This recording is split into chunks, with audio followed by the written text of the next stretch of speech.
সাপ বাইরিস নে। ওরে বাবারে, দেখতেই পাচ্ছেন কি বিশাল বিশাল পাতা। হচ্ছে ছাই, যেখানে পোলাপান টোলাপান আসলেই আগুনের জন্য হাত টাত পুড়তে পারে, একটা সুন্দর ব্যবস্থা করা হয়েছে এখানে। Hey guys, good morning, welcome to my new blog. আজকের ব্লগ বহুত ইন্টারেস্টিং হতে যাচ্ছে, কারণ আজকের ব্লগে আমি আপনাদেরকে দেখাবো এমন একটা জিনিস, যাক সেটার কথা বললাম না, চলেন দেখানো যাক। দেখাচ্ছি আমাদের খোয়ার, এটা হচ্ছে থাকে কুরকা থাকে। দেখতেই পাচ্ছেন যে কি সুন্দর সব জিনিস তুলে রাখা হয়েছে, এবং আমাদের আইসালের কাজ চলতেছে। মানে এখানে ছোট চাল বেশি, এই আইসালটা আপনার হলো কিছুদিন পরেই আর কি মানে আপডেট করা হবে আর কি। এই আইসাল তুলে ফেলাইছে, কিন্তু দেখতেই পারছেন যে কি সুন্দর পচা বালতির ভিতরে সবকিছু লিখে রেখেছে। এখানে নড়ারি দিলে দেখছেন কতগুলো পোকা আসে, এটা কিন্তু আপনারা ফিল পাবেন না। এই যে দেখেন পচা দশ এভরিথিং। এবং এই যে এটা হচ্ছে নোয়ারা, যেটা ধোয়া হয় না কোনোদিন, এইভাবেই রান্না করা হয়। তো বিষয়টা আপনাদের কাছে কেমন লাগছে জানাবেন। তো হচ্ছে ছাই, যেখানে পোলাপান টোলাপান আসলেই আগুনের জন্য হাত টাত পুড়তে পারে, একটা সুন্দর ব্যবস্থা করা হয়েছে এখানে। ঠিক আছে, মানে আসলে হাত টাত পুড়ে যাবে।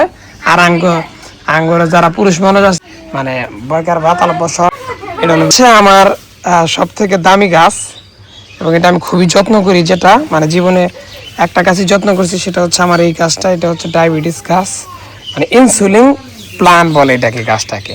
যাদের ডায়াবেটিস আছে তারা এই ইনসুলিন প্লান্ট গাছটা খাইলে তাদের হচ্ছে আপনার ডায়াবেটিস থাকবে না। ঠিক আছে, এই যে আপনার গ্যাস জ্বালাইতেছে, আর একটা চারা হচ্ছে 500 টাকা করে সেল করা হয়। এইগুলা বানাইছি যদিও, আর এইগুলা হচ্ছে আপনার এই গাছ ছিল মরিচ গাছ, কিন্তু মরিচ ধরে না আর কি। দেখতেই পাচ্ছেন কি বিশাল বিশাল পাতা। এই পাতাগুলা হচ্ছে আপনার কচু গাছ, এটা হচ্ছে কচু গাছের পাতা। আর বিশাল কচু গাছ, যেটা আমাদের গ্রাম অঞ্চলের মানুষ অনেক কিন্তু খায়। এবং এটা হচ্ছে আমাদের কাকিদের মুরগি পালার স্থান, যেখানে মুরগি টুরগি পালে। দেখেন কেমন অবস্থা। এর ভিতরেই কিন্তু অনেক কিছু আবাদ টাবাদ করা হয়, রসুন, তারপরে হয়েছে কাঁচামরিচ। এই কাঁচামরিচের যে দাম, আবার এই যে এটা হলো আপনার লাবারি কুই শাক তো এটাই হয়েছে আর কি। এই যে দেখেন পিপি দর্শকতা, এই দেখাইতে ভুলি করছি, সেটা হচ্ছে এটা হলো ড্রাগন ফল গাছ। এই যে বালতির ভিতরে রাখছে এই ড্রাগন ফল গাছ।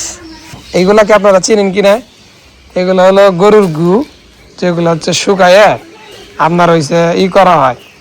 গরুর গু দিয়ে যে আপনার ভাত রান্না করে, গরুর গুগুলো আসলে কেমন, এগুলোতে আপনারা ভাত রান্না করে খাইছেন না? দেখাইলে তো হবেই না। সেটা হচ্ছে এই বিল্ডিংয়ে আমার হয়েছে ছোট ভাইরা কুরকা বালে এই building.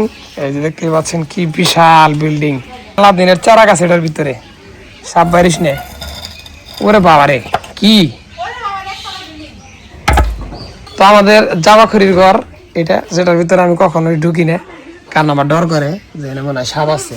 Washroom, this is Bangali washroom, যে কবুতরা খাচ্ছে, আমাদের কবুতর পালি আমরা।